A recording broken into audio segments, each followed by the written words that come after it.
Hey there, and welcome to my workout video. Today I'm going to walk you through the moves, warm up, workout, and cool down that go along with my workout. To start the workout off, just to get a little warm up, get the blood pumping, get moving, get the body parts warm, you're going to start in a jog. And instead of just doing a simple jog like this, I want you to really get your feet moving and get those heels up off the floor and get your arms going. That way you get the blood pumping. And the next move you're going to do is jumping jacks. If you can't jump, you can do these. And this is a modified jumping jack. Toe out to the side as your arms go over the head. Or you can do a traditional jumping jack, which is a move just like this. And each of these moves you're going to perform for 15 seconds each and move on to the next. The next one is going to be a windmill. You're going to stand with your feet just slightly outside of shoulder range. And you're going to have your arms straight up in the air and out to the side like so. And you're going to twist at the waist, come down, right arm to the outside of your left foot, come back up and do the same thing to the opposite side. And you're going to rotate back and forth like so for 15 seconds. When you're through with the windmills, you're going to do some high knees. You can do a modified high knee, which would be something like this. And you just want to bring your knee up to hip level. Now, you do the modified high knee if you're contraindicated for jumping, if you can't jump. But if you can jump, you can move it to this. And you want to get your knees up to hip level. Now you're going to perform this warm-up twice through. 15 seconds per move, 5 moves through, repeat them over again. Once you get into the workout, your first exercise is going to be an inchworm. You're going to stand with your feet shoulder width apart. The first thing you're going to do is drop your chin to your chest. And then you're going to fold slowly from the top of your spine all the way down to your waist until your hands hit the floor. And then you're going to walk out into a plank, hold for a moment, walk back and up. Once more, feet shoulder width apart, drop your chin, bend down to the waist, hands to the ground. Walk your hands straight out into a plank. Hold for a moment. Keep your tummy tight and walk back. And stand back up. And that's your inchworm. The next move is a bodyweight squat. Again, your feet are going to be positioned just like they were in the inchworm. Shoulder width apart. Toes slightly pointed out. And your hands can really, it's a matter of comfort. They can be in front of you. You can hold them out to the side. But you're going to bend at the hips like you're sitting back into a chair. So when you start to sit down, you bend at the hips and the knees. Sit down, weight in the heels, and then push up through your heels to stand back up and squeeze your glutes at the top of the movement. Again, weight in the heels, heels just about shoulder width apart. You're going to bend your knees and sit your hips back like you're sitting down into a chair. Keep your weight in your heels, and then you're going to push up through the heels, squeeze the glutes at the top of the movement, and that's your body weight squat. Your next move is either a knee push-up or an elevated push-up. Now, if you have no equipment whatsoever, nothing to elevate yourself with, then you'll just have to do your knee push-up, which is, I'll show you from the side. You're going to come down onto your hands. Your hands are going to be just below your shoulders. And you're going to have your knees on the floor like so, sort of like a tabletop position. And then you're going to bend your elbows and you're going to lower yourself down to the floor, keeping your body in a straight line, and push yourself back up into starting position. You want to keep your elbows pointed toward the back of the room. Bend your elbows, lower yourself down, and back up, keeping your body in a straight line the entire time. Now, if these are a little bit too hard for you, if you're able to find something, I have a little chair.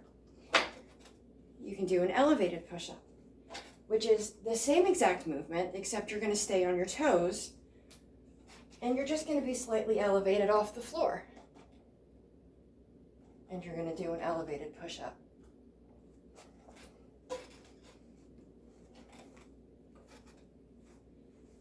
Okay, now your next movement is going to be a stationary lunge, or it's also sometimes called a split squat.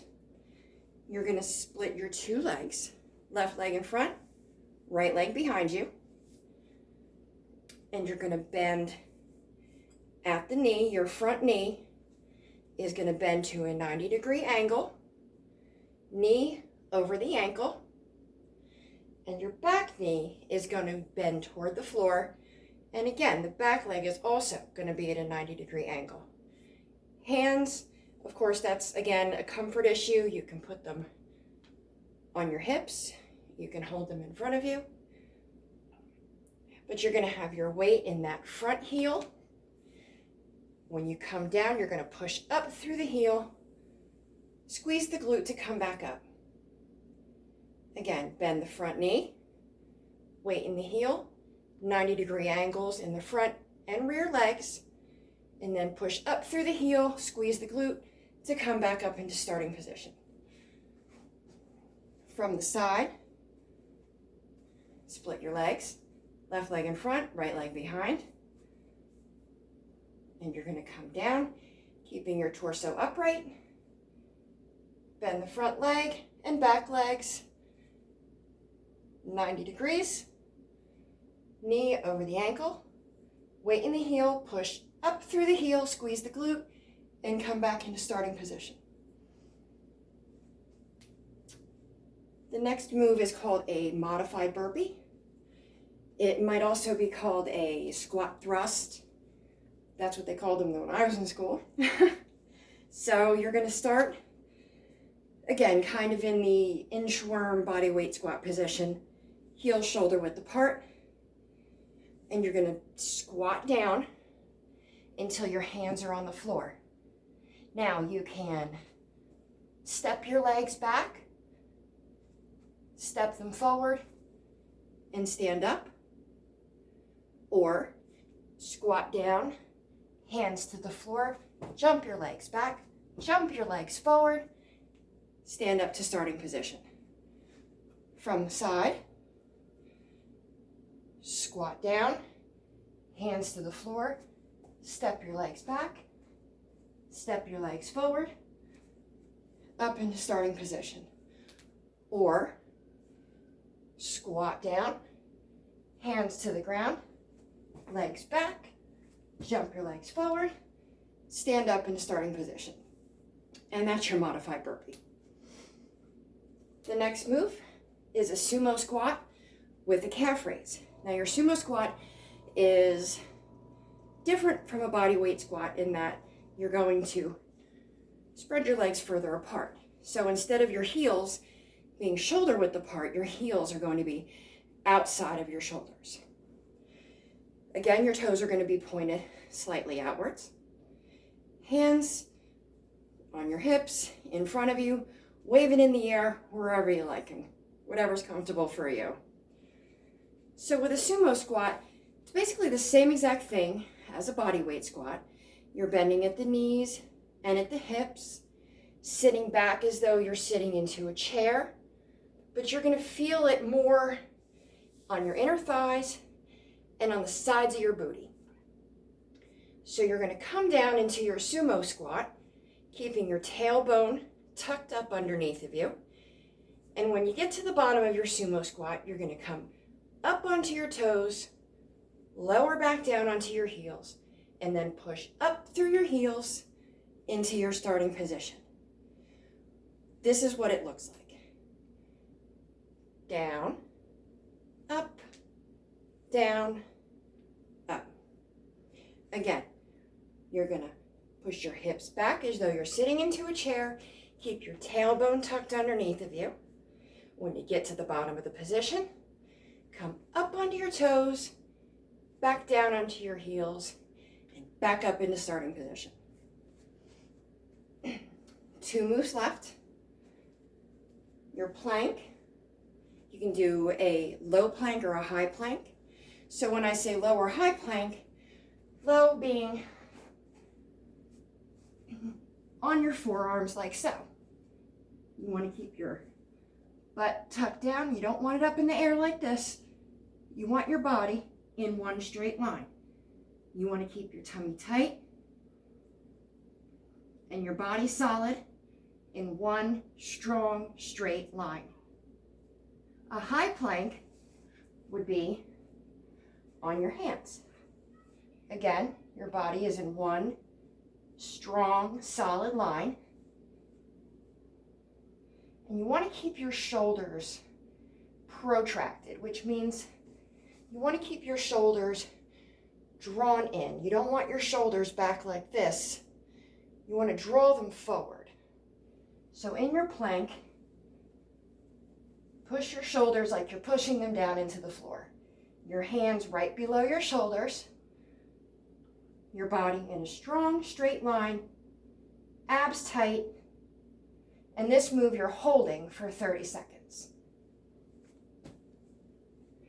And your last move is just a basic abdominal crunch. You're going to lie on the floor, and there are several different things that you can do with your arms. When you lie back, you want to have your knees bent just slightly with a little bit of space between your legs. You can put your hands behind your head. I would advise against this only because it tends to promote pulling on your neck to get yourself up, and that's not what you want to do. You want to use your core muscles to bring your shoulders up off the floor. So what I like to do is either cross my hands over my chest like this, or a lot of the time I'll just have my arms out just like this to my sides, and I'll have my chin not resting on my chest, but there's a good space here. I'm looking straight up at the ceiling, and I'm lifting with my core muscles. I'm lifting off the floor, and you don't have to come all the way up. All you need to do is bring your shoulders and your upper back up off the floor and back down. And when you come up off the floor, hold for 1, 2, and back down. It's a slow movement. You don't want to go fast because that's not doing anything for your abs. You want to concentrate on that muscle and hold it and relax. Now, for your final cool down, it's a balance between cool down, stretching, and a little bit of balance challenge. I love yoga, so I like to incorporate some yoga into all of my workouts. So that's what I did here for your cool down. And in the cool down, we're going to start with a chair pose. If you're not familiar with the chair pose, you're going to put your feet together so you have a narrow base of support.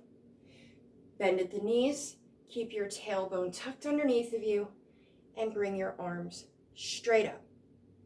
From the side, it looks like this.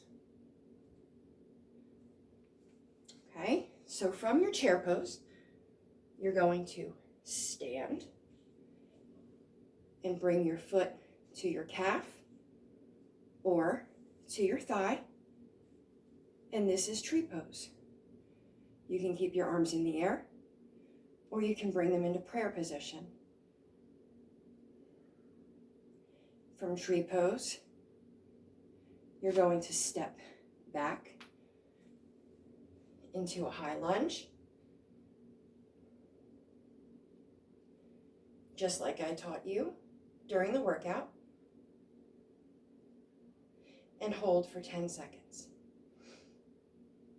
Now from your high lunge, You're going to use the muscles in your left leg and in your left glute to propel yourself forward, push through the heel and balance.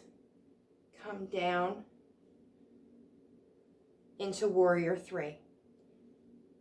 You can keep your hands straight forward, or you can keep your arms beside your body.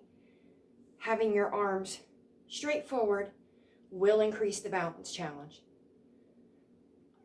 You want to have your hips squared as much as possible to the ground. You're going to feel a stretch in your left hamstring muscle when you square your hips to the ground. And you want to keep that leg that you're standing on solid. Now, the leg that's in the air, you can have the foot flexed or pointed. It's just a matter of preference.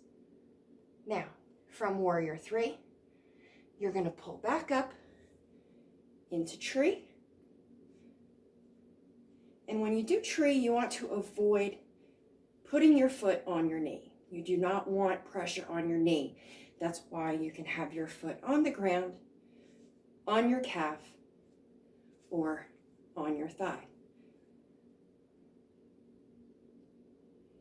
And from tree, you're going to place your foot back to the ground, bend back at the hips and knees, back into chair. And then you can repeat the process on the opposite leg. I hope you enjoyed everything. All of the moves that I just went through will be listed in the beginner's workout. If you have any questions, please contact me. And I look forward to hearing how you feel about the video. Thanks. Bye-bye.